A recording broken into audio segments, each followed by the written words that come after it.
ça sonnait comme une évidence. Oui, parce que nous voulions, pour le centenaire du maillot jaune, le 19 juillet 2019, 100 ans, jour pour jour, après la remise du premier maillot jaune, être dans une ville emblématique. Grenoble, où a été remis le premier maillot en 1919, était candidate, mais on ne pouvait pas, partant de Bruxelles le 6 juillet, être à Grenoble le 19.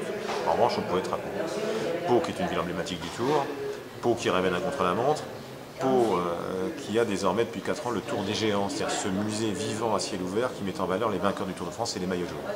Donc c'était l'occasion à la fois d'être dans une ville emblématique 100 ans après, de faire un contre-la-montre et aussi de fêter les maillots jaunes. Il y a tout pour avoir, je l'espère, un grand nombre de maillots jaunes des éditions passées à Pau le 19 juillet. Faire une vraie grande fête populaire, plus importante encore peut-être autour du Tour. Le chrono, vous pouvez nous en dire deux mots, Christian? Ce sera le seul chrono individuel du Tour, c'est un chrono de 27 km, vallonné, avec la côte d'Esquillo notamment, moins dur, moins rude que celui du Pays Basque l'an dernier, mais qui sera très très important parce qu'il est placé à mi-tour. C'est très rare. D'ordinaire, les chronos, nous les mettons plutôt à la fin du Tour de France, prologue, premier jour et avant-dernier jour. Là, c'est à mi-parcours. Et il faudra vraiment faire les comptes pour les favoris, parce que derrière, il y aura encore 2 étapes pyrénéennes, il y aura toute la traversée des Alpes.